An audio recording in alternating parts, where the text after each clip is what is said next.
lehenengo saioarekin hasiko gara, eta, bueno, elkarrizketa formatoan plantatu genuen, eta, bueno, egia da, gure asmoa zala, Krojuro Gielagain hemen egotea gurekin, baina gaur egun bizi ditugun baldintzek ez digute halako aukerarik eskaintzen, baina erabaki genuen bai berak parte hartzeari, baina baita formato honi ere uste, ez da, elkarrizketaren formatoa, nahiz eta egia da, bueno, buruz buruko elkarrizketa izanez.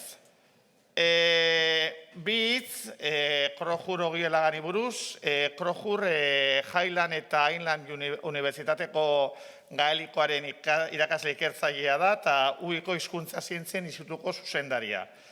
Disiplinarteko eta instituzioen arteko Soilse ikerketa proiektuaren zuzendari akademikoa ere bada. Soilse institutu horrek egoitza Eskoziako National College for Gaelic eskailu artean duena. Zuen ere, Eskoziako gaelikoaren arnasgune bat izango litzatekena. Eta 2015an Irlandako Unibertsitate Nazionaleko Politika Zientzien eta Soziologiaren Eskolako irakasle laguntzailea izendatu zuten Galway. Aditu esanguratsua da, hizkuntza plangintza eta hizkuntza gutxituen kultura eta soziologian, asko idatzi du kultura gutxituen irakurtzen buruz, eta batez ere Irlandako eta Eskoziako komunitate gaelikoei buruz. Esan bezala, Eskoziara joan aurretik, Galwayko Unibertsitatean ibilitakoa da, bertan hizkuntza plangintzaren unibertsitateko burua izan zen, hizkuntza plangintza lehen master programa sortuza zuzendu zuen, eta akademiko hizkuntza zientzietako masterra garatzen lagundu zuen. Argitalpenei dagokienez, nik uste dut interesgarriena edo esanguratsuena iaz aurkeztutakoa izan zen, gaelikoaren krisi herri komunitatean Eskoziako gaelikoaren azterketa soziolinguistiko sakona, orain arte Eskoziako gaelikoaren inguruan egin den azterketa soziolinguistiko sakonena eta benetan interesgarriena, eta horretaz gain, bai galtaktetan hizkuntzen erabilerari buruzko bestelako hainbat azterketa egin ditu. Esan bezala, luze joko luke bere kurrikulum guztia aurkezteak. Egia da, gurekin ere lankidetzan ibili izan da, hizkuntza eskubidea bermatzeko protokoloan batzorde zientifikoko kidea izan zen, eta esan behar dut guretzat bere ekarpenak oso garrantzitsuenak izan zirela arnasgunei zegokien atalari buruz. Plazera da, elkarrizketa hau egiteko aukera izatea, egia da, urte asko ezagutzen dugulako elkar, eta egia da esan behar dizuet, plazera izan dela, elkarrizketa hau prestatzea aukera eman dialako, berak idazitako hainbat artikulu berri irakurtzeko. Eta hori benetan, hau palmetzen dean, bibliografia guztia berak hainbat aldizkarietan idatzitako artikuluak biziki interesgarria dira bere ikuspegi kritikoagatik. Hortaz hori, plazera izan da artikuluiek berri irakurtzea eta aukera izatea azkenengo asteetan saio hau prestatzeari begira hainbat solasaldi izateko Krojurrekin. Hoi izan da aurkezpena, printzipioz, egia da, baliabide, teknologia berriek aukerak eskaintzen dizkigutela, baina, dana ez da guna erugun bezala ateratzen. Orduan, hau esan bezala, hainbat saio egin ditugu aldez aurretik, hau prestatzeko, orduan, berak badauka, Krojurrek badauka gidoi osoa, berak ez dauka ingeleserako interpretaziorik, hori esan bezala, bide hauek dakaten muga, orduan nik euskaraz egingo ditut sarrera guztiak, bera badaukalako ingelesez, baina galdera propio ingelesez egingo diot, orduan, ohartuko zarete, norberaren ingelesa ez dela beste munduko ezer, eta, badaz badare, alde zaretik hizkuntza guztiei errespetua zor zaielako, jakin ezazue, horregatik izango dela, galdera bera ingelesez egitea. Hortaz, kaixo, Krojur. Morning. Egunon. Julie Vermaeten, good morning. Ok. Hasiko gara orduan, gure solasaldi honekin. Egia da, ibili ginean gure solasaldi hauek prestatzen, Krojurrek aipatu zidan, ezer baino lehenago definizio bat partekatu behar nuela bertara hurbilduko ziren guztiekin, ezta? Azkenean, zera, elkarrizketaren izenburua galtakten garapen politika, bilakara eta ikasgaiak izanik, berak esan zian galtak ditzaren definizioa partekatu behar genuela, ez? Tarduan behar zen zuen, galtak dela Irlanderaren hiztunentzat izendatutako eremu administratiboa. Gero ere ikusiko dugu, azkenean, definizio desberdinak egon daitezke. Lago esan zian, lehenik eta ben galtak ditza jarri duzuenez, esan zer den galtak bat. Orduan hori da.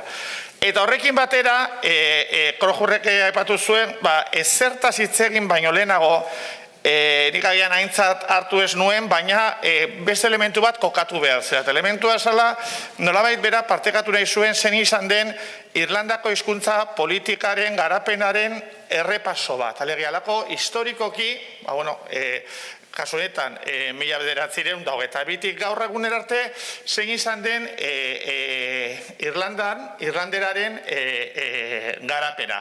Eta egia da kasu horretan, berak ere PowerPoint bat prestatu duela, hori bai izango delako bat elkarrizketa zaratagoko zerbait, ez? Berak esan zuen, kokapen bat egitea beharrezkoa izango litzatekela. So, Krojur, Beraz, Kojua, errepaso historiko labur bat eskatu nahi nizuke. Alde batetik, zein garrantzi izan zuen hizkuntzak independentzia prozesuan, eta bestetik zein izan da hizkuntza politikaren beraren bilakaera 1992tik gaur egunera arte. Eskerrik asko lehendabizi, gure gonbidapen onartzagatik. Orain, zure aurkezpena partekatuko dut pantailan. Zure hitzaldiarekin hasteko. Okay, eskerrik asko, Paul. Thank you very much for the introduction. And eskerrik asko aurkezpenagatik. Eskerrik asko zuoi guztioi. Eskerrik asko ni entzuten egotagatik, baita ere antolatzaileei mila esker hemen egotera gonbidatzeagatik. Paulek esan dit nik hasi behar naizela hitzaldi txikitxo batekin, zuei pizka bat testuingurua emateko.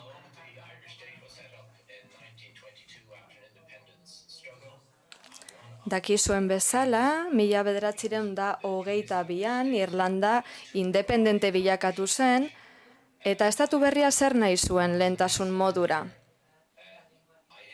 Irlandera suspertu, berreskuratu nahi zuen. Eta nik fase desberdinak adirazi ditut diapositiba honetan. Goazen beraz bigarren diapositibara. Nik egin dezaket, hemen daukat. Hemen dauzkazue fase desberdinak. Gure hizkuntza politikaren garapen fasea 1922tik 2021 arte. Gaur egunera arte. Independentzia lortu bezain pronto, konturatu ziren Irlandera hitz egiten zen eremuetan, mendebaldean, hiztun komunitate handia zegoela eta bertan eremu horiek zaindu beharra zegoela. Horregatik batzorde bat sortu zuten. Gael taktentzako batzorde bat. Batzorde horren helburua zen eremu horiek babestea, hiztun komunitate horiek babestea. Zein mekanismoren bitartez?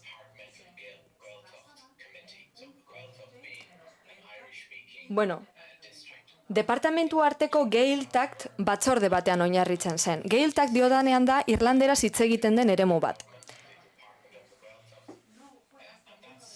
Baina gauza da, 1956 arte gobernuan ez genuela zail bat izan beren beregi Gael Tactetaz arduratzeko. Orduantze, urte horretan, izan genituen azkenean Gael Tactak ondo delimitatuta, izendatuta, legeriarekin. Hori guztia diseinatu zen hiztun komunitatei laguntzeko. Politikak landa garapenean oinarritzen ziren eta baita ere irlanderazko hezkuntzan. Horiek izan ziren bi elementu nagusiak. Hori horrela izan zen 70ko hamarkadara arte. Eta orduan zer gertatu zen? 70ko hamarkadan klase dominante berri bat agertu zen eta esfortzu hori egiten ez jarraitzea erabili zuten, eta bestelako politika egin zuten. Elebitasun aspirazionala izenekoa. Norbaitek elebiduna izan nahi bazuen, egin zezakeen, baina irlandera ikasi al zuen eskoletan, osagarri gisa. Horrela, autoritate bat ezarri zen garapen industrialerako Gaeltacten saiarekin lankidetzan, eta horrez gain, hizkuntza kontseilu bat sortu zen elebitasuna sustatzeko Irlanda osoan, batez ere zerbitzu publikoetan fokoa jarrita. Goazen urrengo fasea saltzera, nik urrengo faseari gutxiengoen biziraupena deitzen diot, zergatik. Orduantxe konturatu zirelako, hiztun komunitatea, Irlandera hitz egiten zuen komunitatea, murrizten ari zela, hiztunak galtzen ari zela. Eta beraz, zerbait egin beharra zegoen, hizkuntzak bizirauteko. Horregatik ikerketa lanetan hasi ginen, oso txosten garrantzitsu bat argitaratu zen 2007an, beste txosten bat eguneratua 2015an, eta prozesu honetatik abiatuz, biziraupen prozesu honetatik abiatuz, eta apatu ditudan bitxosten hauei esker, zeinetan esaten zen, Irlanderaren hiztun komunitatea gainbeheran zegoela eta desagertuko zela, 15-20 urtetan hori datuen arabera, txosten horietan hori esaten zen. Eta honetaz ari gaitezke baina aurrerago. Baina gobernuak orain izan dagun zer egin zuen. 20 urterako estrategia bat garatu zuen hizkuntzarako eta estatu guztirako. Haren helburua zen hizkuntza sustatzea. Horrela, Gaeltacten lege bat sustatu zuten, eta hori izan zen hain zuzen ere 2012ko Gaeltacten legea. Oraingoa zen ikustera egoera geografikoa. Hemen ikusten ditugu 3 kolore desberdin daudela mapan, ezta? 3 urdin tonu desberdin.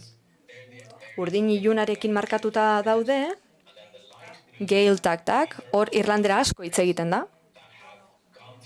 Gero, bitarteko tonu horrekin markatuta ikusten dugu hizkuntza linguistikoa bizitzen ari diren eremuak, eta urdin argiarekin markatuta ditugu jada eraldaketa linguistikoaren prozesutik pasa eta iaia beti ingelesez mintzatzen diren eremuak. Hau da, beste hizkuntzak galdu dituzte.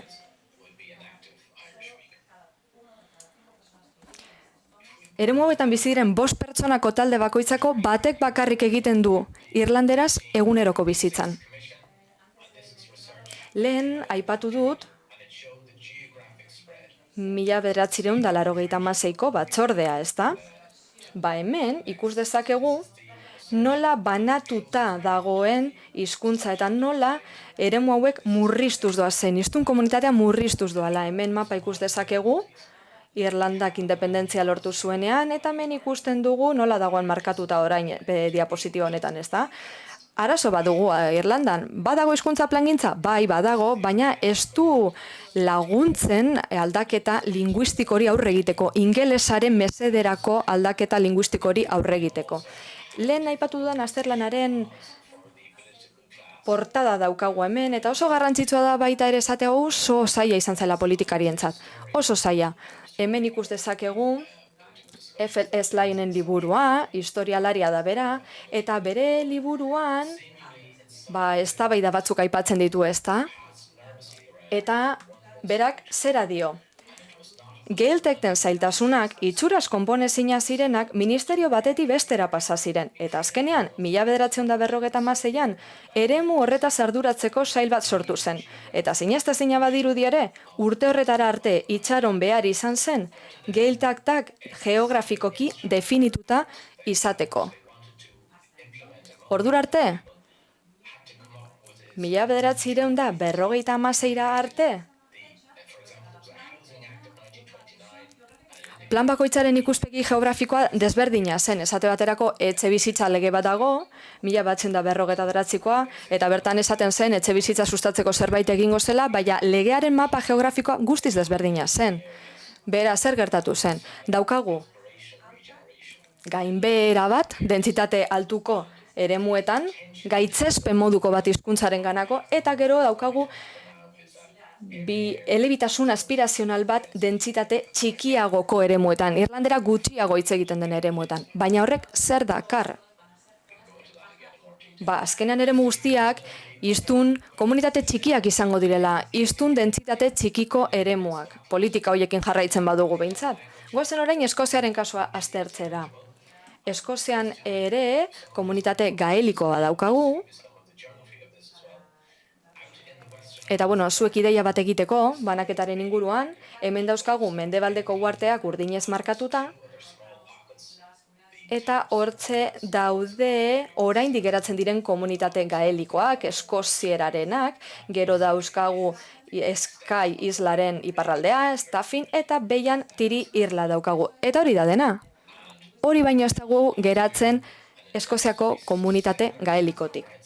Pasaden urtean, txosten bat argitaratu genuen, aurretik Irlandaren kasuarekin argitaratutako txostenen parekoa, eta eremu horietan dauden arazoen inguruan mintzatu ginen. Hiztun komunitate horien arazoen inguruan Eskoziaren kasuan hori bai. Zuek ideia bat egiteko, labur-labur esango dizuet aldaketa nolakoa izan zen.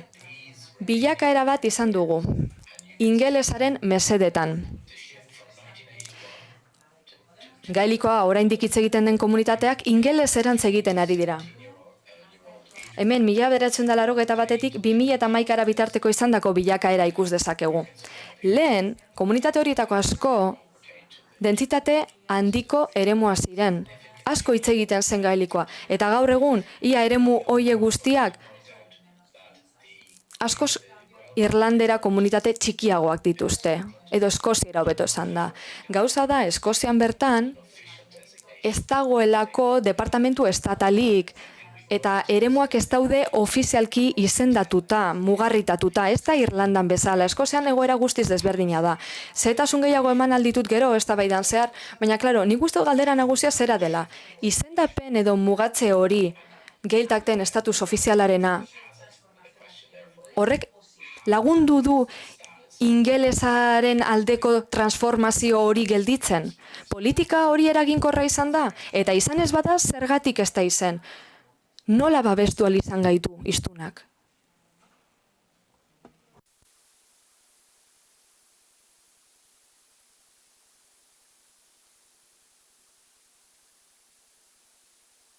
You are now unmuted.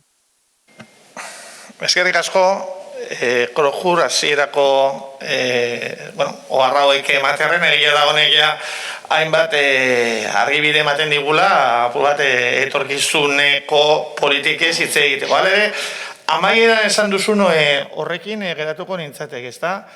Galtak dira Irlandan eta Eskozian, guk hemen arnasguneak edo euskararen arnasguneak deitzen ditugu, baina hor ere arnasgunez ari garenean udalerri euskaldunez ari gara. Bere garaian, 1981an Fishmanek hitz egiten zuen Physical Breathing Spaces, horrela izendatzen zituen. Egia da gaur lurraldea eta hizkuntzaren 5. jardunaldian gaudela, baina beti ere eremu euskaldunei lotuta. First of all, I would like to Beraz, lehenik eta behin, kontzeptuen azalpen askatuko dizut. Euskal Herrian, udalerri euskaldunez aritzen gara. Baina Irlandan ez da horrela. Izan ere Gaeltak batek ez du zertan udalerri bat izan. Eta nik uste dut, beste zer baino lehen puntu hori argitu beharra dagoela. Zeintzu dira Gaeltak Irlandan eta Eskozian. Irlandaren kasuan, eskualde balitzateke. Eskualde horretan, hiztun batzu daude. Esate baterako Donegalera bagoaz, iparraldeko kondado honetara, Donegalen eremu desberdina daude. Gaeltak bezala izendatu direnak, baina horrek ez du esan nahi udalerri osoa Gaeltak denik. Esate baterako, udaletxea Lettekenin dago.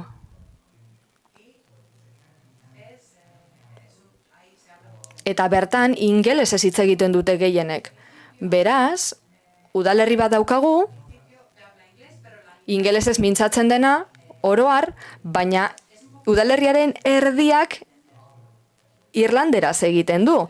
Apur bat zaila da ulertzeko, hau da, estatu zentrala, gobernu zentralak egiten du izendapen hori eta ez kondaduek. Horregatik, askotan, mugak estatoz bat. Eta Eskoziara bagoaz Gaeltakten komunitate horietara ez dute estatusik. hizkuntza politika eremu guztiei aplikatzen zaie, Eskozian, eta hori da arazoa azken finean. Hori da hizkuntza politikaren arazoa Eskozian. Ez dago politika berezi bat eremu horietarako. Eskoziera komunitate handia duten eremu horietarako, eta horregatik esaten dugu hizkuntza politika aspirazioa dela. Zergatik, komunitate elebiduna lortu nahi dugulako, baina ez daukagulako politika berezirik, hizkuntza plangintza berezirik, helburu hori lortzeko. Aspirazio ez ari gara, adesio ez, baina hori ez da nahikoa politika gisa, ez da nahikoa guztia realitate bihurtzeko. Badaki zaila dela ulertzea, espero dut ondo ulertzea.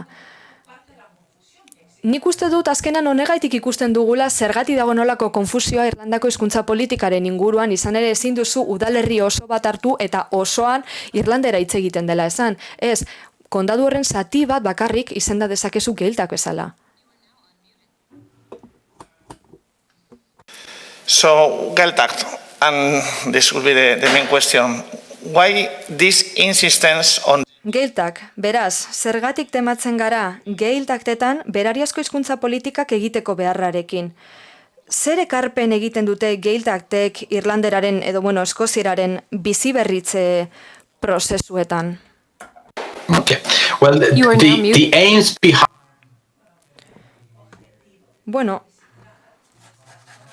Eremu horiek markatzearen helburua egokia da, badakigulako hiztun mota desberdina daudela, geografia sozial mota desberdina daudela, esate baterako. Eremu batean, Irlandera hitz egiten duten pertsona asko baldin badaude, hizkuntza politikaren eredua desberdina izango da. Komunitate hori garatzea izan beharko duela asko xede. Baina, hiztun gutxi ditugun eremuetan, komunitatearen garapen horrek ez du funtzionatuko eta zergatik. Ingelesez mintzatzen diren komunitatea garatzeko izango litzatekelako. Dentsitate txikiko leku horietan politika espezifikoak behar ditugu. Eskoletarako, hiztun sareetarako, eta hizkuntza gaitasuna garatzeko eremu horietan. Beraz, dagoen intentzioa bera, desioa ona da. Diagnostikatu behar da zein den erronka linguistikoa eta horren arabera politika bat definitu. Komunitate motaren arabera, zaren arabera eta hiztunen arabera. Baina badago zailtasun bat, orain Eskoziaren kasura bagoaz. Ze arazo dago bertan, Eskozian? Guztientzako egin behar dela hizkuntza politika berbera. Herrialde osoarentzako, komunitate guztientzako berbera. Politika soziolinguistiko postmoderno asko daude, eta hoiek hiztunaren inguru horretan, hiztunaren ideian zentratzen dira, eta ez hiztun komunitatean. Ondo dakigunez, berez, oso zaila da plangintza bat egitea hiztun bakoitzarentzat. Hezkuntzaren plangintza egin daiteke hizkuntza hori ikasten ari direnentzat, baina gero politika norbanakoetan oinarritzea hiztun bakoitzan, nire ustez horrek ez du funtzionatzen.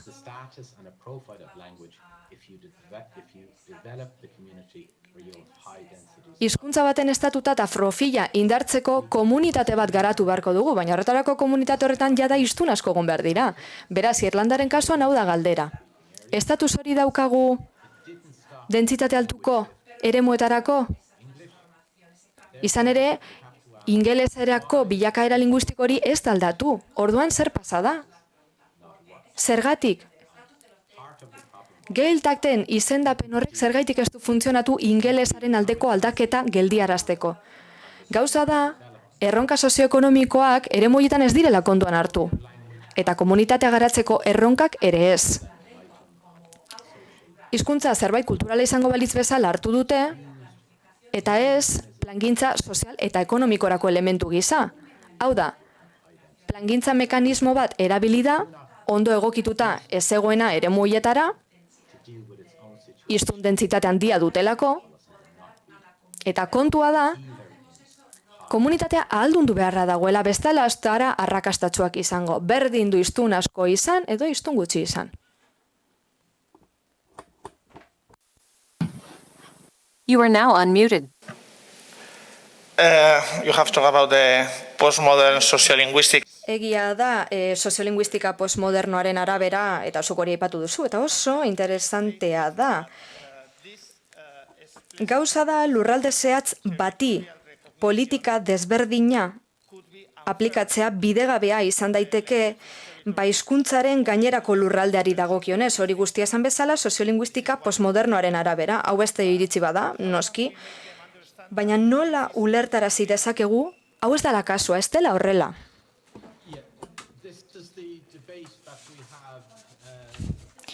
Bueno, eta hori da, eztabaida, azken finean.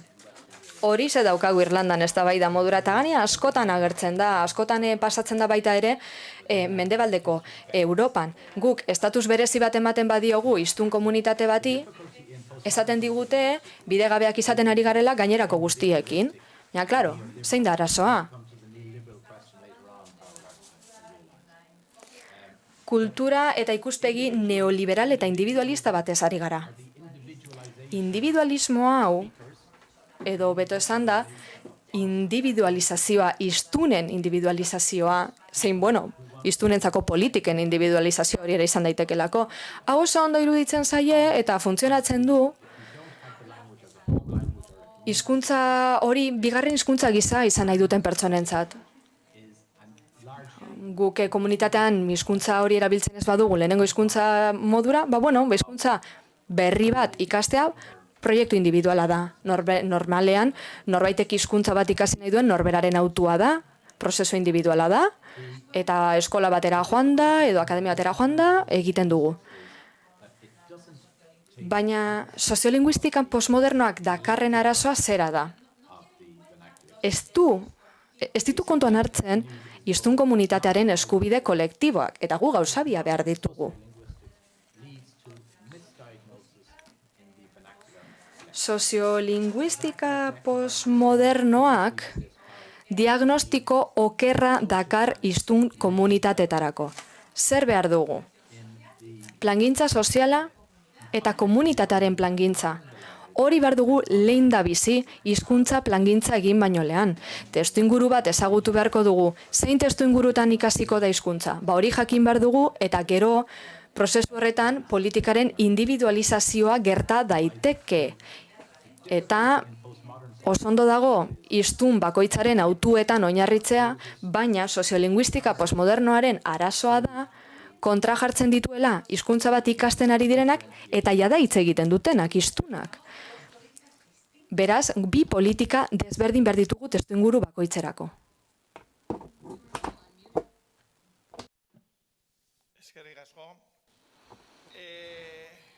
Behin baino gehiagotan ikusi duzu, nik aurkezpenak egin izan ditugunean, edo nik izan ditugunean guk erabiltzen dugula, hizkuntza baten normalizazio prozesua lau zutabe dituen tenplu baten marrazki erabiltzen dugula, ezta? Eta lau zutabe horiek direla, korpus juridikoa, plangintza, baliabideak eta atxikimendu soziala.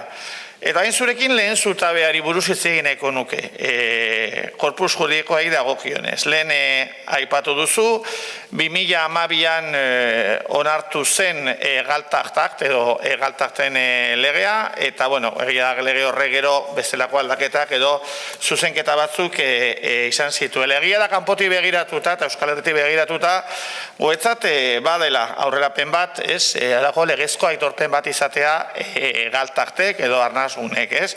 Eta lege horrek ere, definizio interesgarri batzu jaso zituen, ezta? Zer hori galtak area, language planning area, ara galtak zerbizta, alegia zerbitzu herriak izan behar dutela, eta gainera lege horrek kapitulu honeko sakona dauka plangintzei buruz. Eta gian orain nahiko nuke apurat hori zurekin partekatu, ezta? What do you think are the positive elements? Zure ustez, zeintzuk dira lege horrek, geiltakten legeak, 2012koak, ekarri dituen elementu positibak zertarako balio izan du lege horrek?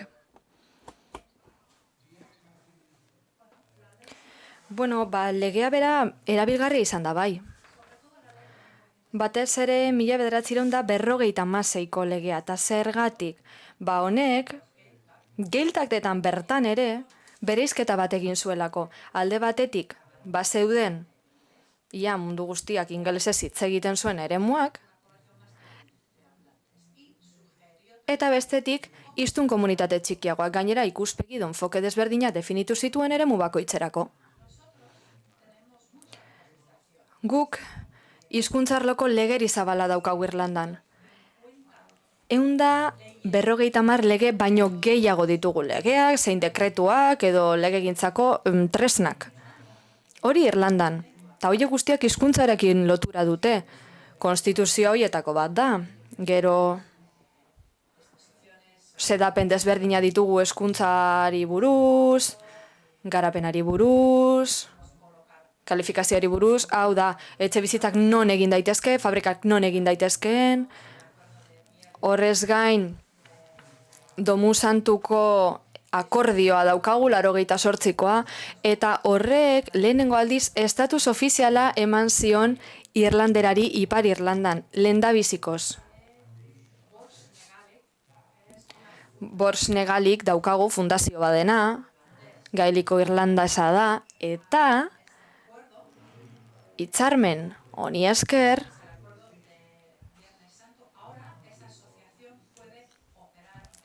Domu Santu edo Ostiral Santuko akordio honi esker, Ipar Irlandan ere lan egin dezake fundazio horiek. Bi estatutan mugitzen ari da, bi jurisdikzio desberdinekin, baina fundazio honen helburu azken finean Irlandera sustatzea da, eta esan bezala bi herrialdeetan, mugaren bi aldeetan lan egin dezake.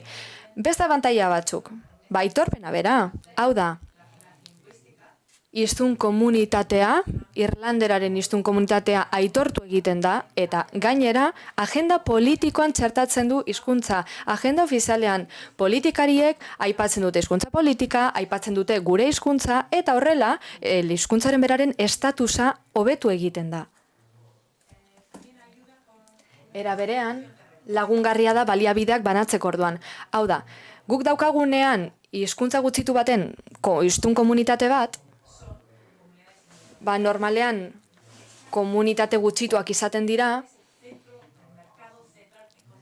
merkatu ekonomiko zentraletik urrun daudelako, hizkuntza nagusi horren merkatutik urrun, fizikoki, baina gero, aberastasunaren berbanaketa bat badaukagu, horrek esan nahi du, estatua dirua gastatzen hasiko dela eremu horietan, hizkuntza gutxituak dauden eremu horietan, eta oso positiboa da. Azken finean, hizkuntza gutxituak estatus bat badu, gai ofizial bilakatzen da. Eta ingelesez mintzatzen diren politikarien artean ere, haiek jada ezin dute gai hau baztertu. Behar bada ez dute hizkuntza gutxituen inguruan aritu nahiko, baina ezin dute egin. Ez guztiz, orain gai orokorra delako estatusari esker. Hau ez da gertatzen beste hizkuntza gutxitu batzuekin, estatusa baldin ez badute, hoiekin beste modu batera jarduten da. Beraz, positiboa da, bai, estatus hau izatea, positiboa da, baina gero dator beste galdera bat. Nola erabili dezakegu estatus hori, Grantek 2003ko artikuluan dioena lortzeko, izan ere berak esaten du, baliabide gutxi, estatuaren baliabide eskas batzuk, mugatu batzuk erabiltzen ari gara, baina zuzen egiten ari gara, ahalik eta etekin handiena ateratzeko, benetan probetxuzko zerbait egiten ari gara, eremu hoietan baliabide horiek bertara bidalita, beraz, politikak eraginkorrak izan behar dira. Hori da gakoa, eta ikusi behar dugu baita ere, politika hauek, hiztun komunitatearen ahalmenari mesede egiten dioten arazoa konpontzeko orduan. Politikan badaude gabezia batzuk, zeintzuk. Komunitatearen gaitasun kolektiboan zentratu ordez, esan dezagun zer gertatzen den politiketin, edo politikak ezartzeko moduarekin. Gauza da politiketan, kultur kontuetan, hezkuntza kontuetan, hoietan zentratzen direla, baina elementu horiek eurek bakarrik ez dute salbatuko edo babestuko hizkuntza edo komunitate gutxitu bat.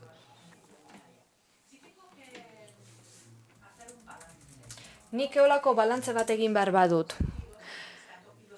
estatusaren alderdi positiboen eta komunitateen arazoen artean, esaldi batean laburbilduko nuke. Irlandaren kasuan, Irlandera sustatzen da, baina ez da babesten. Irlandera ez da babesten, sustatu bai, babestu ez. Beraz, izendatutako eremu batzu daude, Irlandera eremu batzuk, eta estatus hori dute, eta estatus hori erabiltzen da, Irlandera sustatzeko, baina ikuspegi kulturaletik. Gero ez dugu estatus hori erabiltzen hiztun komunitatea babesteko. Hortxe dago gatazka. Aspirazio kulturalaren eta politika sozialaren arteko gatazka dago. Politika sozialak babestea duelako xede, hiztun komunitateak babestea. Eta haien dentsitatea babestea hori ere garrantzitsua delako.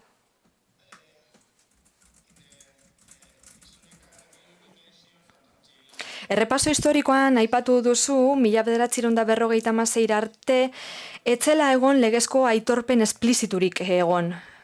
1956ko Gaeltaktaren legea etorri zen arte. 56 urte beranduago lege berri bat onartu zen, 2012an, hain zuzen ere, eta behar bada pentsa dezakegu lege berriak aurrekoaren gabezi hoiek konponduko zituela. Beraz, 2012ko legeak hobetu alzuen 1956koa? Okay. You are now muted. I'll give you the short answers to that first, Paul. Bueno, lehenik eta behin, erantzun laburra, ez. Ez eta listo. Normalean, lege bat berritzera goazenean, hobetu nahi dugu, ezta? Baina kasu honetan ezen ala izan. Lege berriak gauzak okertu ditu.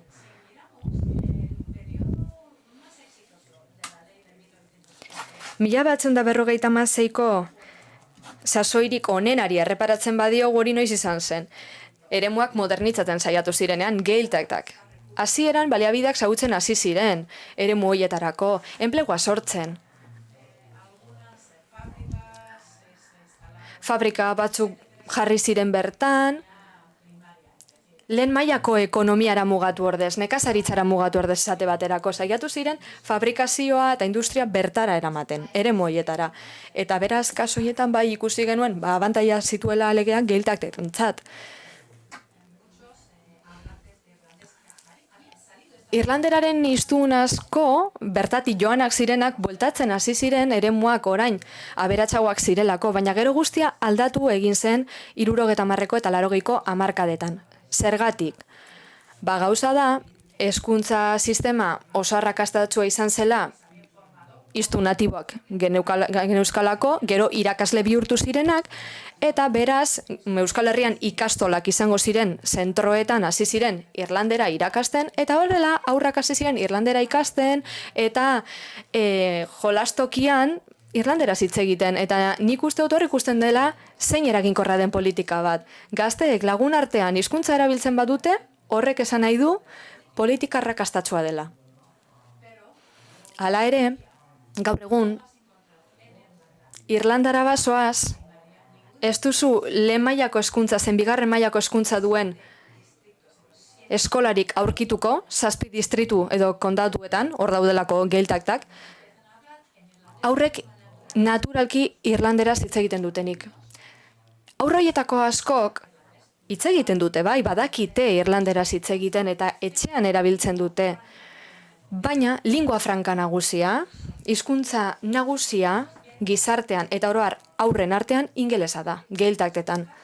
Beraz, badaukagu Gaeltaktaren estatusa, baina ez dugu hizkuntza bera eta hiztun komunitatea babestu. Ez dugu hizkuntzaren eguneroko erabilera babestu. Kasu honetan aurren artean, eta niretzat horrek erakusten du argi eta garbi gure hizkuntza politikak porrot egin duela. Horrek erakusten du eremuiek bilakatzen ari direla, ingelesaren aldeko eremu bilakatzen ari direla. Hizkuntza politikak lagundu du ingelesaren dispertsio sozialarekin, Irlandera sustatu du bai, baina hala ere, oraindik ere jendea geeltaktetan ingelesaren aldekoa bihurtzen ari da, eta lege honek ez du balio izan hori geldiarazteko.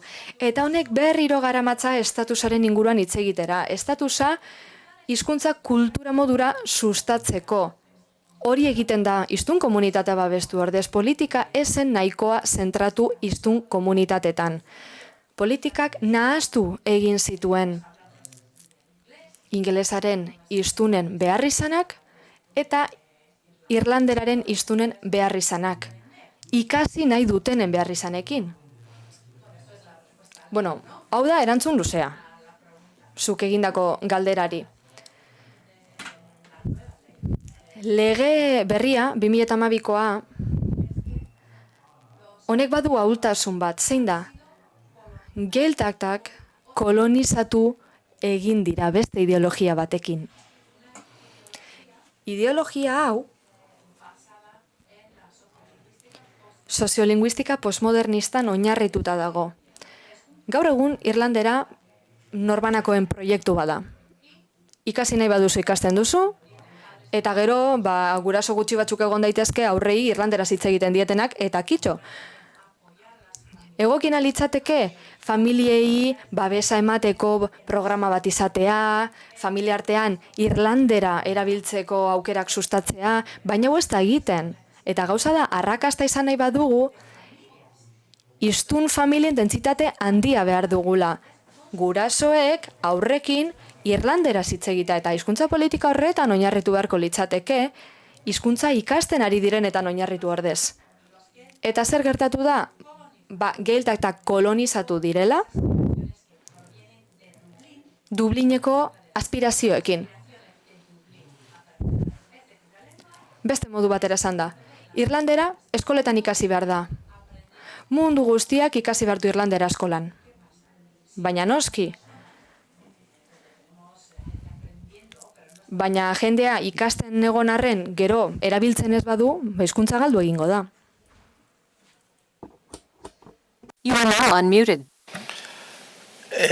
Bai, bueno, hasieran aipatu dut, konjore bazuela, zera kritiko hori horren bueltan. Behin irakurri nuen zure artikulu batean, 2014an idatzi zenuen artikulu batean, hori Irlandako hizkuntza politikaren ebaluazioari buruzko artikulu batean, nolabait hori ikuspegi zorrotza agertzen zenuen legeria horren inguruan eta propio nakoa idatzi zenuen, ezta? Legeak ez du mekanismo egokirik eskaintzen Irlandarren hauskortasun soziala babesteko eta Irlandarren higadura soziala konpentsatzeko galtajeko eremuan. Eta horretaz gain, aipatzen zenuen legeak Irlandera nortasun pasiboko tresna gisa sustatzeko ahalmena du Irlandako gizartearen sektore batentzat, baina Irlandar hizkuntza komunitatea ingeles hizkuntza oinarria duen gizartearen arautegi nagusian asimilatzaren kontura. Eta gainerazten zenuen ez, definizioz agian pixkat ambigua eta ikuspegi aula zuela. You have mentioned some of the... Zu gabezia batzuk aipatu dituzu, baina nik orain nahi dut zuk azaltzea zergati den ahula legeria eta zer ondorio dakartzan izaera ambigu horrek, zer falta zaio.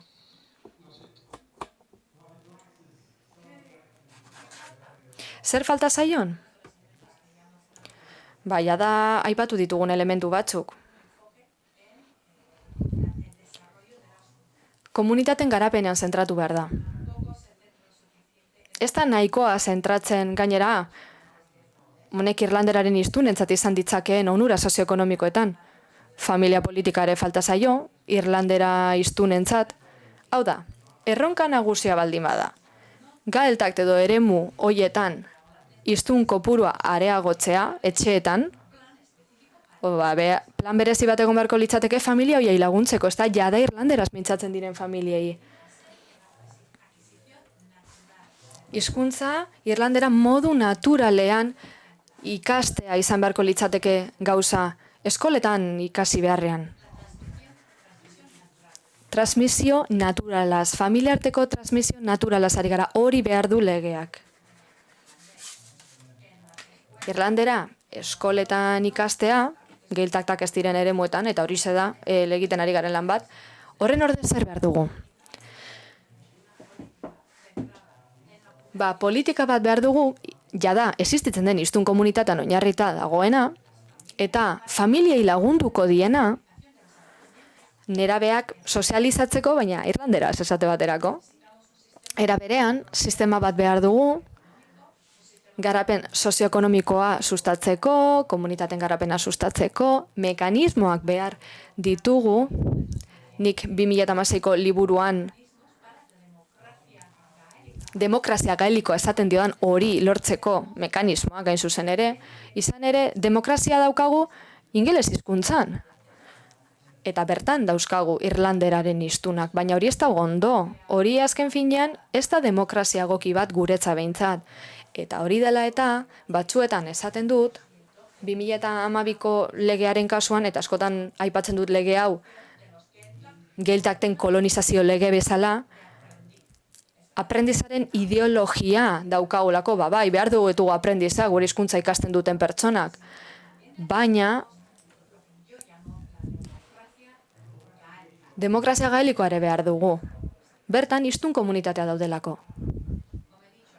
Lehen esan bezala, kategoria desberdinak ditugu hiztun taldeetan, eta geografia sozial desberdinak ere bai. Eta politika hiztun bakoitzera egokitzen ez bada, haren geografia sozialera egokitzen ez bada, politika horrek ez du funtzionatuko. Eta azkenean, 2012ko legea, lege orokorra da. Guztientzako politika berdina sartzen du. Eta batez ere, Irlandera ikasten ari diren hoietan zentratzen da, beraz ez du funtzionatuko. Horregatik nik beti esaten dut, 2012ko legea, lege ahulagoa dela. Jatorrizko legearekin konparatuz gero, 1956koarekin konparatuz gero. Izan ere, 1956ko legearen kasuan, modu espezifikoan, zehaztu zuen eremuien estatusa. Zergatik, hiztun kopuru handia zutelako, irlanderaren hiztun kopuru handia, eta beraz, haren politika zentratu beharko zen dentsitate hori babestean, hobetzean bai, baina babestean ere bai. Beharrezkoa ez den promozio kultural hori eten behar dugu. Irlandesaren promozio kultural hori ez delako behar. Guk egin behar duguna da, hiztun komunitateak babestu. Baina, klaro, Irlandera sustatzea agenda nazionalerako ondo dago bai, baina ez da positiboa hizkuntza politikarako. Ez behintzat, hiztun kopuru handia duten gaeltak hauetarako. Beraz, erronkak ondo identifikatu behar dira. Eta 2012ko legearen kasuan, diagnostiko hori baztertu egiten da. Eta oztopoa jartzen du diagnostiko egokia egiteko. Guk hiztun kategoria desberdinak ondo identifikatu ezin baditugu, ezingo dugu ikuspegi zientifiko bat garatu hizkuntza plangintzan aplikatzeko gero. Lege horrekin zer gertatuko da? Geiltaktak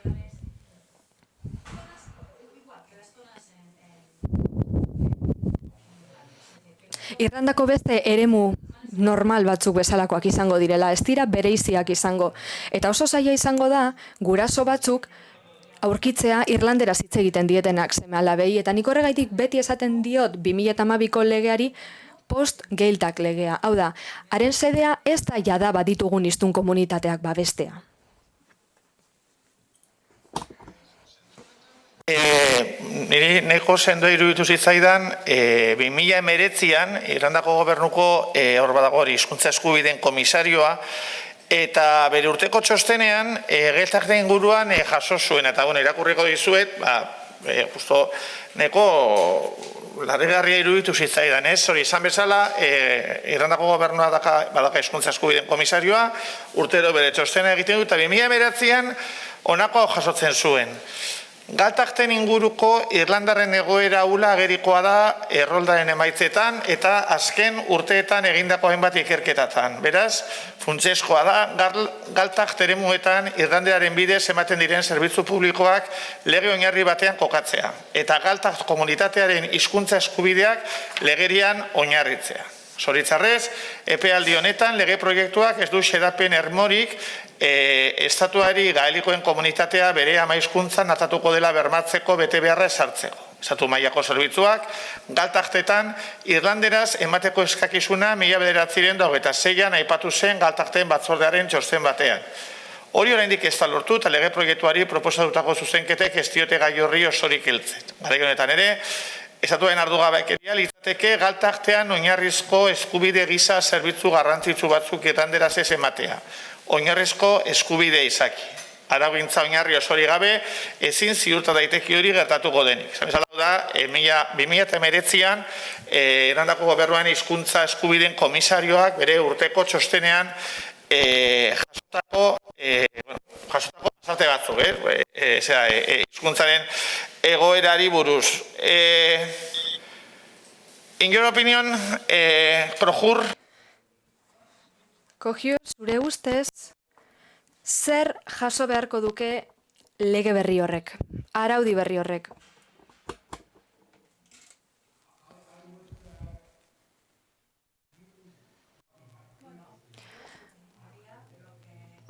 Bueno, nik lehendik geneukana erabiliko nuke. Hau da, izendatute daude, delimitatuta daude geltaktak, baina modernizatu egingo nuke. Ikuspegi berri bat aplikatu. Eta ikuspegi horrek ekimen sozioekonomikoen garapena aintzat hartu beharko luke, komunitatean bertan.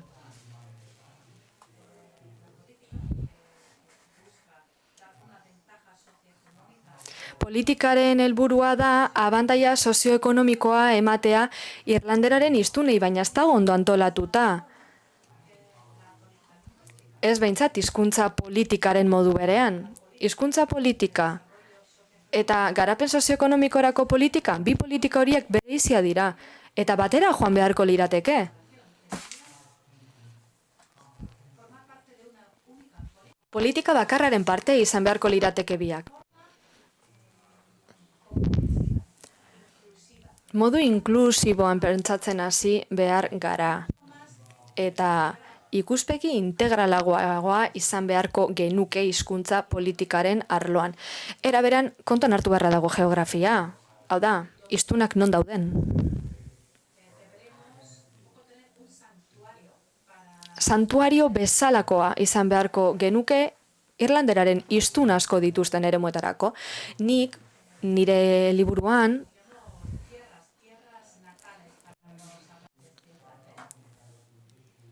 tokiko lurguneak, lurgune naturalak esaten diot. Hiztun horiek beti egon izan diren eremua. Baita ere demokrazia aipatu behar dugu. Izan ere gutxiengoaren baitan mekanismoak egon behar dira politikak gauzatzeko. Hau da, komunitateak beren politika propioak gauzatzeko gai izan behar dira. Ingeleseko hiztunek etengabe egiten dieten domeinutik ateratzeko. Eta gainera, baliabide banaketa orekatu ere behar dugu, eta horretaz ari naiz garapen sozioekonomikoa aipatzen dudanean. Geltaktetan, eremu hauetan, funts komunitarioak egon beharko lirateke. Eta funts horiek baliabideak izan beharko lituzkete komunitatetan erabiltzeko gero. Horrela, solidaritatea eta kohesioa garatuko lirateke geldakteko kideen artean. Eta arrakastatxoa izan beharko litzateke. Guk hau ez dugu probatu, saiatu gara hizkuntzaren sustapenarekin, babes alde batera utzita, saiatu gara eta ez datera. Eta horren bestez. Ikuspegi integral hori aplikatu nahi badugu, gutxiengo hoiek aditu akademikoen, zientifikoen eta barren laguntza beharko dute epe luzerako ikerketa lana egiteko gai horien inguruan eta epe luzera aholkuak eman alizateko. Ikerketa ekintza hildoa litzateke, hori dagokiena. Hemen, azpimarratu nahiko nuke ikuspegi pragmatikoaren garrantzia. Komunitatea eta lidergoa, komunitateko lidergoa izan beharko genituzke, eta lidergorrek aldi berean baliabideak izan beharko lituzke komunitatean bertan aplikatzeko.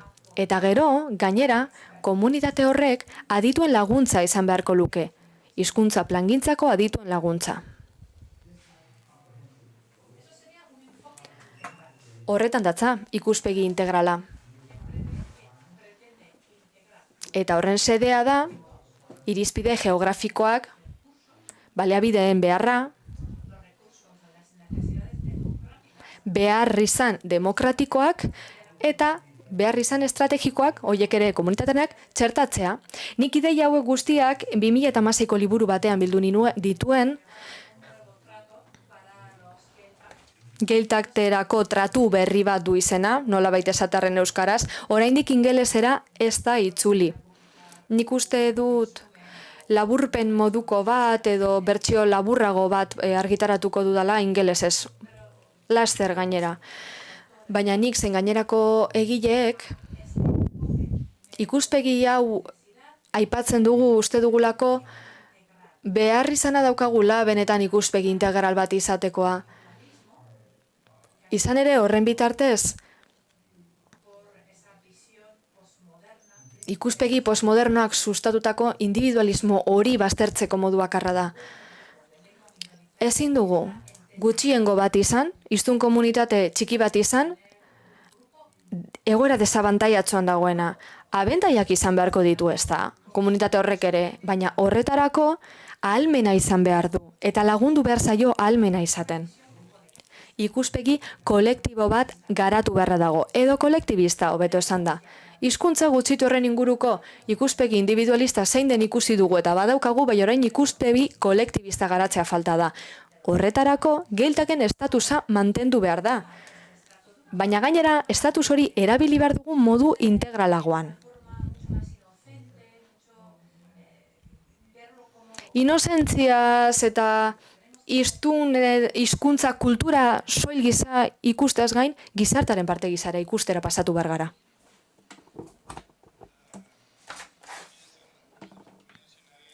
Bai, berriro ere aipatu duzu, lehen ere aipatu duzulako, hizkuntza politikako lege neoliberala. Azken finean, lege horietan gizabanakoa dago erdigunean eta ez gizartea bera.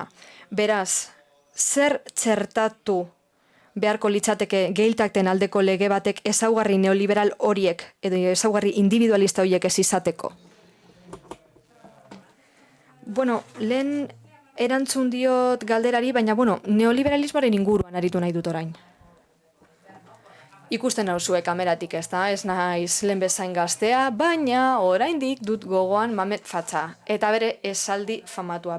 Behin esan zuen, gizartea ez da existitzen. Gizartea ez da existitzen.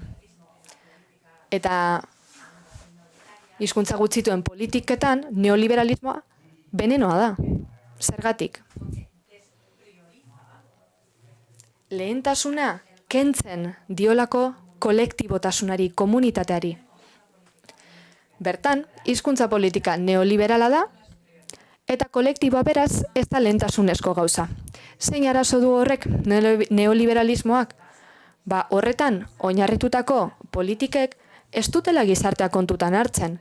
Politika neoliberal batek, krisia zehazki, hizkuntza gutxituan hiztunen, komunitate baten dauden krisiak ez ditu kontuan hartzen. Eta hizkuntza politikaren ikuspegi neoliberala dugunean, hizkuntza aldaketa ez da arazotza jotzen. Izan ere, ikuspegi individual edo neoliberal horretan, zuk berriro ikas dezakezu hizkuntza hori, eskolara joan da, irakaslekin edo dena delakoarekin. Beraz, neoliberalen arabera, ez dugu hiztun komunitate bat edo kolektiborik behar, baina horrek zailtasun bat planteatzen du. Gauza da, ez duela kontutan hartzen hizkuntza gutxituaren demokrazia. Claro, komunitaterik ez badago, ez dugu ezer kontsultatu behar komunitate horrekin, ez da? Hizkuntza politikaren inguruan. Baina noski, hizkuntza politika neoliberala beraren nolakoa da? Horren azpian badaude zenbait ideia, soziologia bezalako bat, baina ahula da oso. Ez dago horrelako diagnostiko serio bat gertatutako aldaketa sozialen inguruan.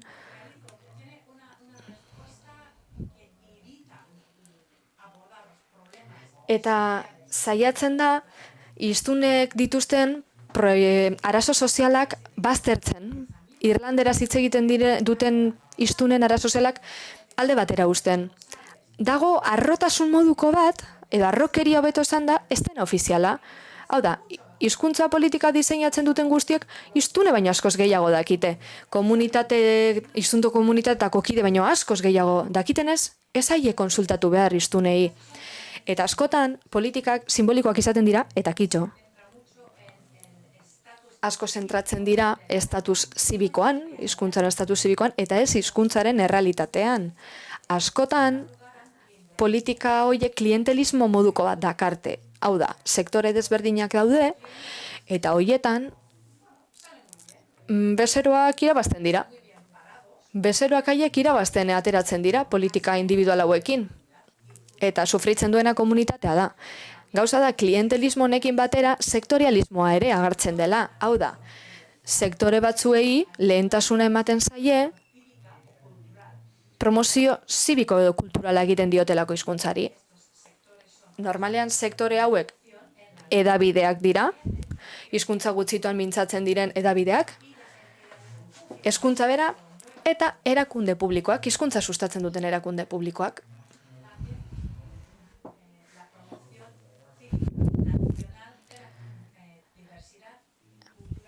Eta mundu akademikoan kulturaniztasuna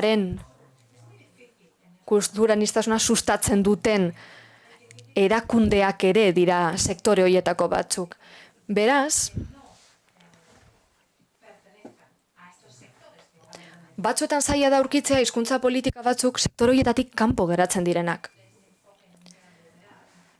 Ikuspegi neoliberal honen beste kontu bat, ez alderdi bat, aipatuko dut. Beti ere hizkuntza gutxitua kontuan hartuta. Gauza da, emaitzetan ez diela zentratzen. Ez dituzte kontutan hartzen emaitzak. Ez dira emaitzetan oinarritzen. Eta ez diren ez emaitzetan oinarritzen, gero ez dago ebaluazio sistematikorik. Beraz, zer lortu dugu, gastatu dugun diru guzti honekin, zein emaitza errealista ditugu, zein onura lortu ditugu egindako guztiarekin, zer abantaia ditu komunitatearentzat. Sektore batzuetan abantaiak ikus ditzakegu, bezero batzuk hizkuntza politikatik ere onuradun ateratzen direlako, baina hizkuntza aldaketa honek, hizkuntza gutxituaren komunitate horretan jarraitzen badu, honek esan nahi du, aplikatu den politikak ez duela funtzionatzen, eta neoliberale gainera ez dute usten horren inguruko kritika egiten. Zergatik, horrela argi geratuko litzatekelako politika hutsik dagoela. Politikak bezeroekin bakarrik funtzionatzen duela, eta sektore jakin batzuetan bakarrik. Baina gero, gizartearekin eta hiztun komunitate gutxituekin ez duela funtzionatzen. Beraz, individualismoa erabili beharra dugu, baina ikusten dugunean hizkuntza proiektu individual onuragarri izan daitekela Irlandera ikasi nahi duten pertsonentzat. Baina hiztun dentsitate handia dugun lekuetan ikuspegi kolektibista behar dugu eta ez individualista. Zein dugu araudiaz, baina, zugera aipatu duzu ez, hizkuntza eta lehen ere bukaskotan abiltzen dugun templori, lauzutabe indartzu hoiekin, sendoekin, korpusa, plangintza, baliabideak.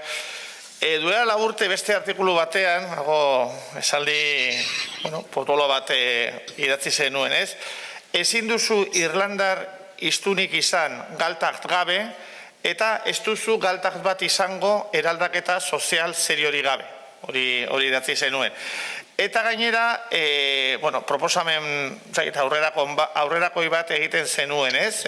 Hori ere beste lau zutabetan oinarrituta, ez? Zutabe bat izango zela Irlanderaren hizkuntza eremua, bestea izango zela Irlanderaren komunitatea, hirugarren zutabea Irlanderaren asamblea eta laugarrena Irlanderaren akademia. Tuzelen ere hori aipatu duzu. In your proposal, you talk about the... Zuk zure proposamenean horretara nola iritsi azaldu diguzu eta batez ere ze pauso eman behar diren, baina, klaro, orain, proposamen horretara nola iritzi algaren, eta batez lehenengo bizutapeak zertan datzaten azaltzerik izango zenuke? Okay, the You are now muted. the thinking behind this is to Bueno, honen atzean dagoen ideia zera da.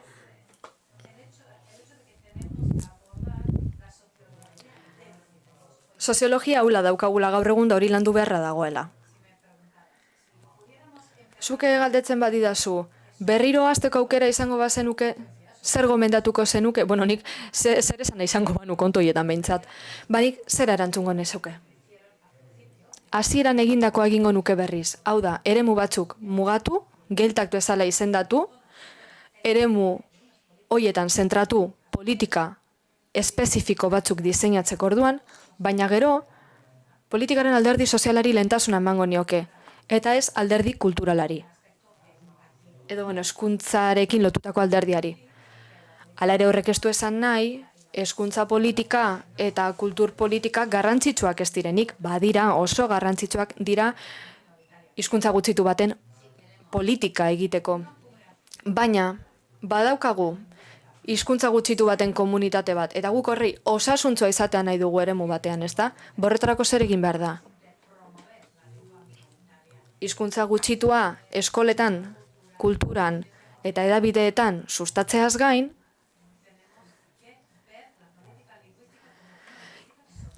politika sozialtzat hartu behar dugu hizkuntza politika, eta azken finean akats hori egin genuen guk Irlandan. Orain zein da arazoa, gaur egun hiztun komunitate txikia daukagula, 20.000 pertsona baino ez dira. Eta orain arte politikak ez du hiztunen dentsitate hori babestu gehitaktetan. Eta lehen gehitaktak handiagoa ziren, sendoagoa ziren, baina ez zen hiztun komunitatea babestu eta txikitu egin dira gehitaktak. Beraz, gaur egun badago erronka garrantzitsu bat, lehen baino garrantzitsuagoa dena. Hala ere, hizkuntza gutxitu eta sari garenean, baina tamaina hartaina dutenak, galesa edo euskara esaterako, horiek komunitate fuerteak dituzte, hiztun komunitate fuerteak, eta gainera, hizkuntza ikasten ari direnen komunitatea ere handia da. Azkenean, hizkuntza sustatzeko orduan, esfortzu horiek ere kontutan hartzen dira. Baina ze behar dugu? Politika berri bat. Babestean zentratuko dena, hizkuntza babestean, eta baita ere sustapenean. Baina hizkuntza sustatu eta babestu bia batera egingo dituena. Guztiok ezagutzen ditugu, hizkuntza gutxituen hizkuntza politikarako oinarriak zeintzu diren, testu liburuetan agertzen da, ezta? Jabetzearen planifikazioa, erabileraren planifikazioa, estatusaren planifikazioa, planifikazio simbolikoa, planifikazio zibikoa, eta nortasunaren planifikazioa. Baina zer egin dugu Irlandan?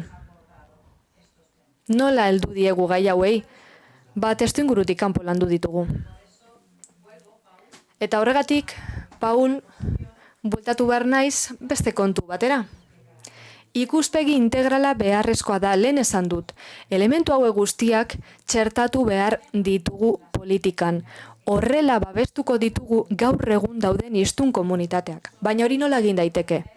Hori lortzeko modu bakarra ondorengoa da. Komunitateari ematea, haiek dituzten baliabideak erabiltzeko ahalmena. Komunitateak ahalduntzea da erantzuna. Komunitateak gai izan behar dira, haien abantaila sozioekonomikoak lortzeko.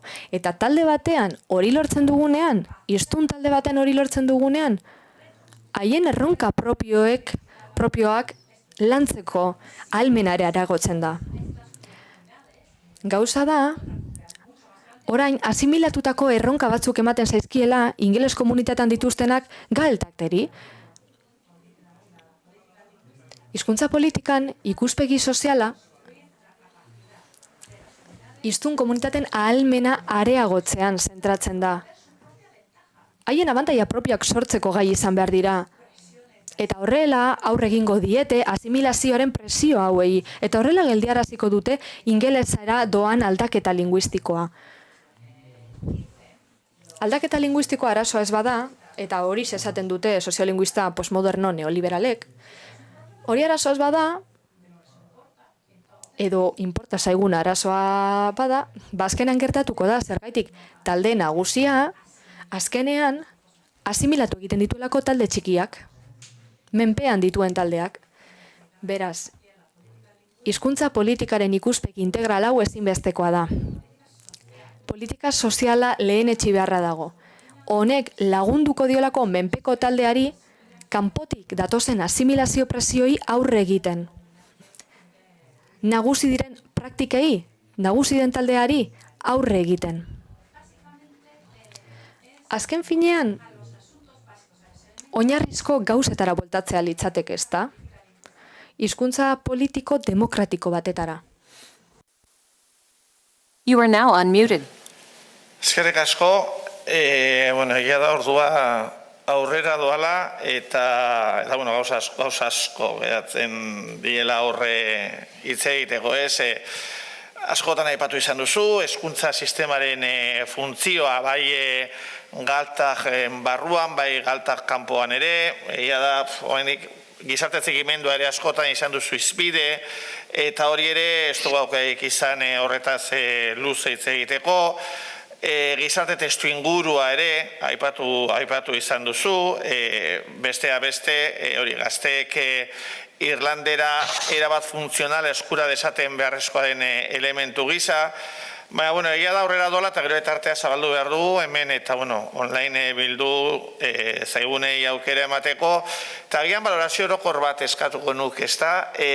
Behin, terminologia berria edo behin artikulu batean irakurri nizun, hitz egiten zenuen, Irlanderarentzako ondare eredu delako hizkuntza politika bat aplikatzen nahi zela, ez? Bere hasi egin zela, bere garaian, eta nahi patu duzu ez, 1926an bizi berritze politika, eta gero nolabait horrek bilakara izan zuela ondare politika. Eta termino berriak ziren, ez? Bizi berritze politika, ondare politika. In your opinion, I've been talking about Aipatu duzu, suspertze politika dagoela, ondare eredu politika bere badagoela, baina zein urratz eman behar dira, hizkuntza politiketan orokorrean, ondare ereduaren norabide hori ezartzeko, eta bereziki gehitaktetan aplikatu beharreko hizkuntza politikan.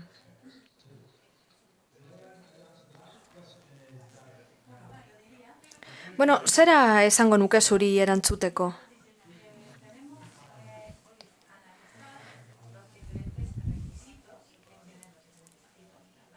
Hiztun bakoitzaren eskakizunak aztertu behar dira eta hizkuntza ikasten ari diren horienak ere bai. Politikak parte hartzea sustatu beharko luke. Hizkuntza gutxitu horretan egiten diren jardueretan. Hau da, politika honen bidez, parte hartze inklusiboa bermatuko litzateke, hizkuntza gutxituaren proiektuan nolabait esatearren. Parte hartze zabala sustatuko litzateke hizkuntza gutxituaren proiektuan. Beste modu batera esan da, hiztun natiboak izango digutugu, hizkuntza gutxitu hori hitz egiten dutenak, hiztun komunitate askoko eremu batean bizi direnak, eta gero bestalde batetik izango ditugu intentsitate ertaina edo basua duten hiztun komunitateak. Gero badaukagu hizkuntza ikasten ari diren pertsonen sarea, eta azken finean hizkuntza gutxitua sustatzeko oinarri bat ere izan dira. Hau da, hizkuntza bat sustatzeak eta ez babetzeak arazoak ekarri ditu, baina bantaiak ere bai. Eta bantaia horretako bat izan da, hizkuntza ikasten ari diren pertsonen sare bat sortu dela. Era berean, badaude hizkuntza gutxituen hiztun batzuk, hizkuntza gutxitu hori erabili nahi dutenak lanerako edo helburu akademikoetarako edo estetikoetarako. Eta estun horiek animatu behar ditugu. Eta azkenik badaukagu talde bat nagusia dena, gure kasuan ingelesez mintzatzen dena, baina hizkuntza gutxituaren taldearekin simpatizatzen dutenak. Hau da, bere iztu egin behar ditugu talde desberdinak. Hiztun mota desberdinak. Parte hartze mota desberdinak ere bereizi behar dira, hizkuntza gutxituaren kultura proiektuan, kolektiboetan, gizartean, zein dena delakoan parte hartze mota desberdina daudelako. Aurreko galderan, nik erantzun dizudanean, kolektiboa bera komunitatea garrantzitsua dela esan dizut. Eta oraingo honetan, esan nahi dut, hiztun mota edo parte hartzaile mota guztiak integratzea garrantzitsua dela. Hau da, hizkuntza gutxitu baten sustapen prozesuan parte hartzen baduzu,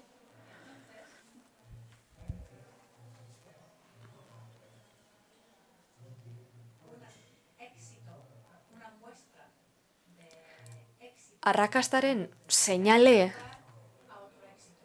batek beste arrakastatxo bat ekarriko du. Domino efektua bezala da, ezta? Nik honekin zera esan nahi dut. Sare desberdinak daude, hiztunen sare desberdinak. Guztiak ere hizkuntza gutxitu baten hiztunak. Batzuk hiztun komunitate handietan bizi dira, beste batzuk hiztun komunitate basuetan, beste batzuk ikasten ari direna dira, baina hiztun horiek guztiak lankidetzan aritu behar dira. Eta lankidetzan aritzen badira, komunitate osoa hasiko da.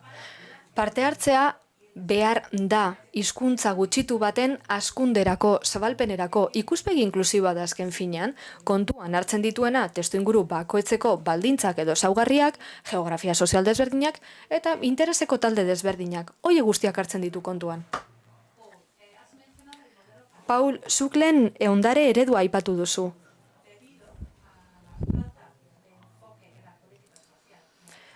Politika sozialean eta kolektiba den horretan enfoka falta denez,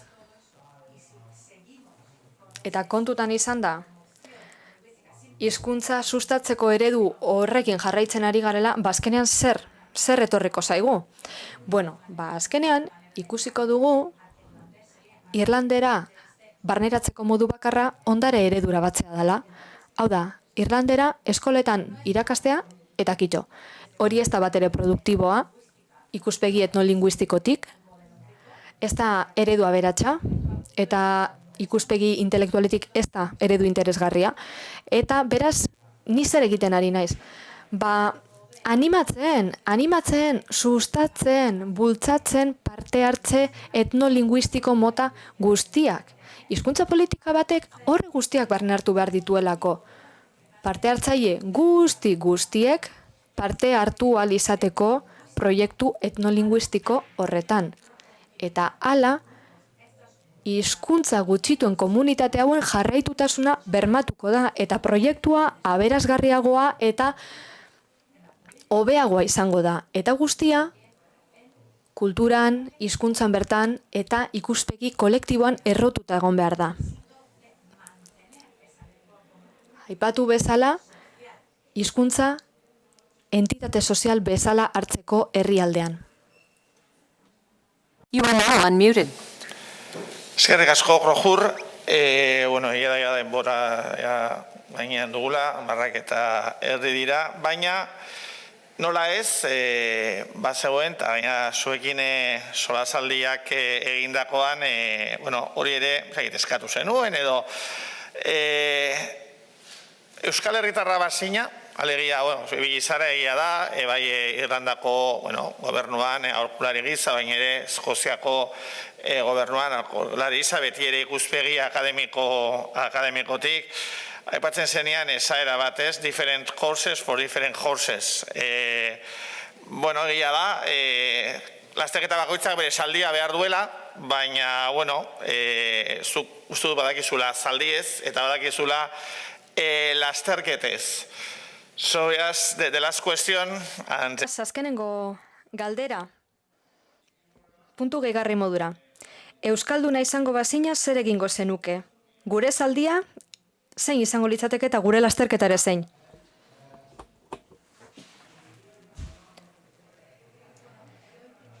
Bueno, ni saiatuko nintzen, jada lortu dituzun arrakastak aprobetxatzen. Hizkuntza politikaren agenda, euskal hezkuntzarako, esate baterako, politika handinaienetarikoa eta aberasgarrienetakoa da mundu mailan. Beraz, gauza positibo asko dituzue. Euskal Herrian bertan. Ez araute horren kalteberak. Komunitate gaelikoekin alderatuz gero behintzat, nik uste dut Irlandako esperientziaz ikas dezakezuela.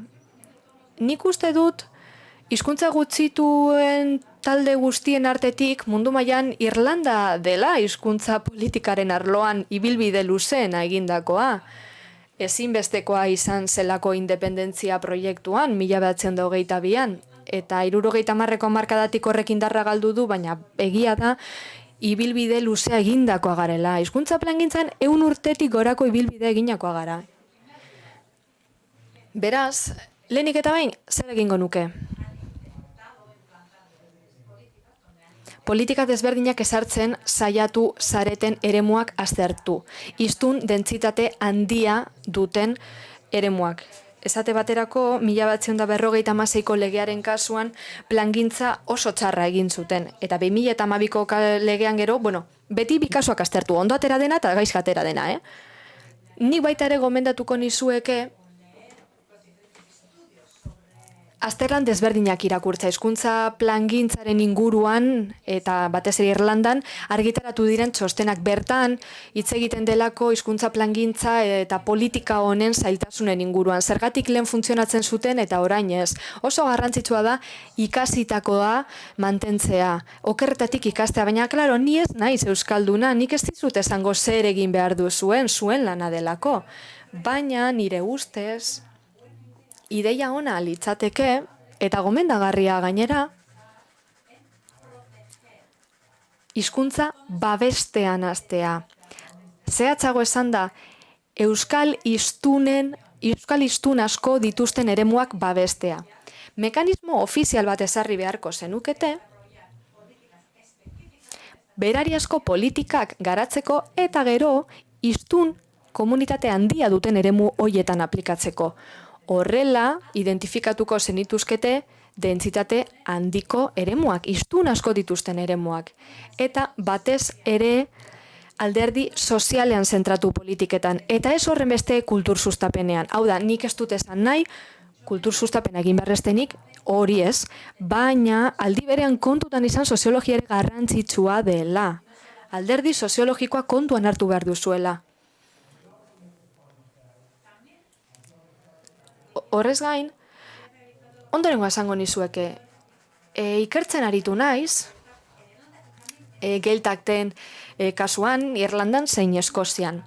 Eskozian, ez da inoiz egon berez izendatutako eremu bat, Irlandan geltak ofiziala dira, baina Eskozian ez daude horrela mugatuta. Eta guk liburu bat argitaratuko dugu, Eskoziako gaelikoaren krisiaren inguruan, eta bertan kritika bat egiten dugu. Zeren kritika? Hizkuntza plangintzaren gabezien kritika. Hizkuntza plangintza neoliberala delako. Eta gainera, agenda bat proposatzen dugu, hiztun komunitate hoiek berreskuratzeko Eskozian. 10.000 pertsona baino ez ditugu gaelikoaren hiztun komunitatetan Eskozian. Eta hoien artetik, 50% baino gehiago, adineko pertsona gara, dira. Hiztun gehienak oso zarra dira, ez dira guraso izango, ez da beste belaunaldi bat etorriko atzetik, seme alabak ez dituzte da. Eta horrez gain, Eskozian badago zailtasun bat. Hizkuntza politika asko dago, baina hiztun komunitatea hizkuntza aldaketaren azkenengo fasean dago.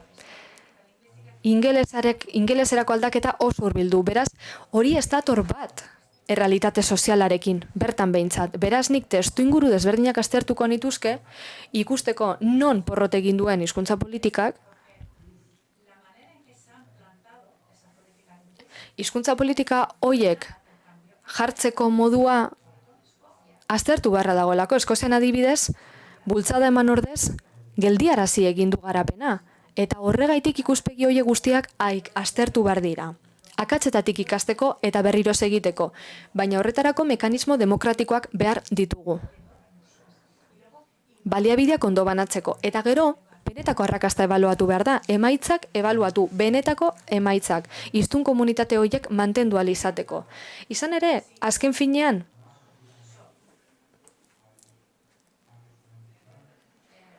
daukagun gauza bakarra, Irlandera ikasten ari diren pertsona badira, Irlandera zein Eskoziera edo Galesa edo Euskara ikasten ari diren pertsonak baino ez baditugu. Eta gero, hiztun komunitate bat ez badugu, hizkuntza hori betiko bizitzan erabiltzen duena, hori hizkuntza politikarentzako porrot izugarria da. Orain, pentsatzen hasi beharra dago, edo imaginatzen hasi beharra dago. Nolakoa izango litzateke hizkuntza politika arrakastatsu bat? Nolakoa izango litzateke? Hiztun komunitate sendo bat izango genuke, gogo biziz betetako pertsonak izango genituzke hizkuntza ikasi nahi dutenak, aprendizen sare handiak izango genituzke, hizkuntza ikasten ari diren beste pertsona batzuei babesa emateko, eta era berean hiztun natiboekiko lotura izango genuke. Eta horrek berriro narama hitz egitera, hizkuntza politika integralaz hitz egitera, ikuspegi soziala barne hartzen duena. Eta ez orain daukagun hizkuntza politika sektore desberdinetan banatzen delako eta ez duelako funtzionatzen ekimen sozial gisa. Eta horrekin bukatuko dut, eskerrik asko. You are now unmuted. Eskerrik asko Grojur, gorraz mail meidagat, ingelesa txarra dakat, irlandera are txarragoa, baina, bueno, eskerrik asko benetan, zure parte hartzeagatik. Eta, bueno, igual txalo bat, ez txaloa merezi duzta.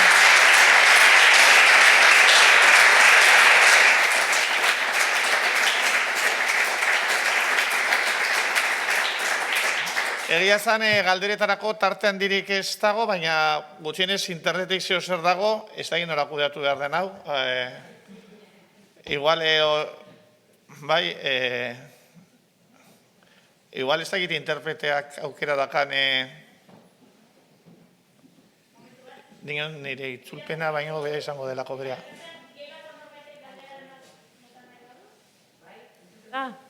Bai. Bai.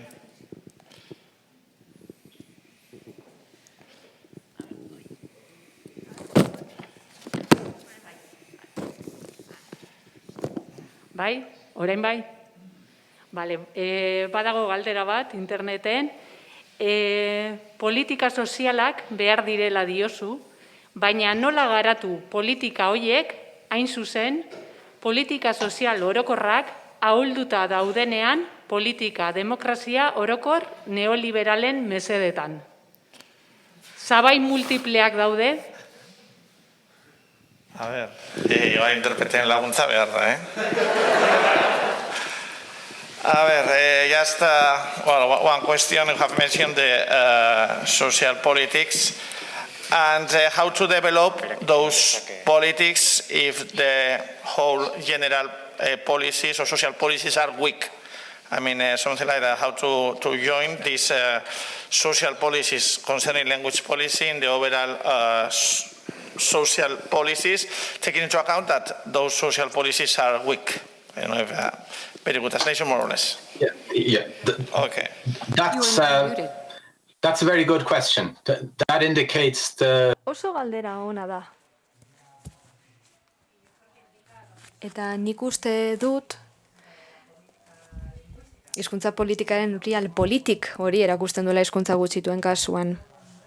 Zerbait berria probatu nahi dugunean, lehenik eta behin, orain arte funtzionatu ez duenaren kritika egin behar dugu. Eta horregatik,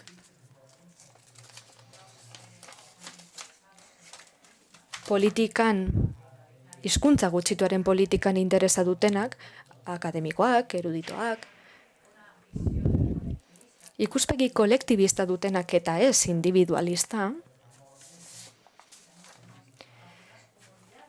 eta bestalde baditugu baita ere beste komunitate batzuk eztabaida honetara irekiagoak direnak beste komunitate batzuen aldean. Nomaitetik hasi beharra dago azken finean.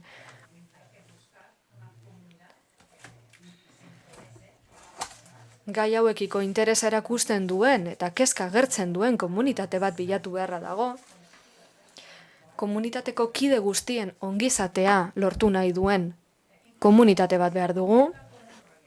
Proiektu simple gisa hasten bada ere, Pertsona horiek batu behar dira tokiko politikariekin, adituekin, eta gero akademikoren bat edo beste lagungarri izango litzateke. Indarra batzea da gauza. Hau esan dut lehen, zerbait berria egin nahi badugu, aholkuak behar ditugu, laguntza behar dugu, adituen laguntza. Hizkuntza plangintzan, hizkuntza politikan, eta bar. Beraz, lehenbizi zerekin behar da. Komunitateak politikariekin harremanetan jarri, asmo honekin, eta soziolinguistekin baita ere. Zertarako? Harreman mota berri bat hasteko.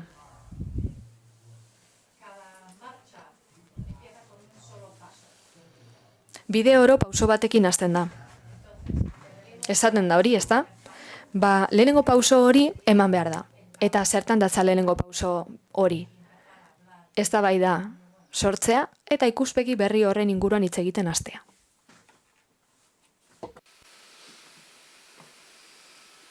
You are now unmuted. Eskerrik asko, ez dakit hemen beste galderarik edo dagoen.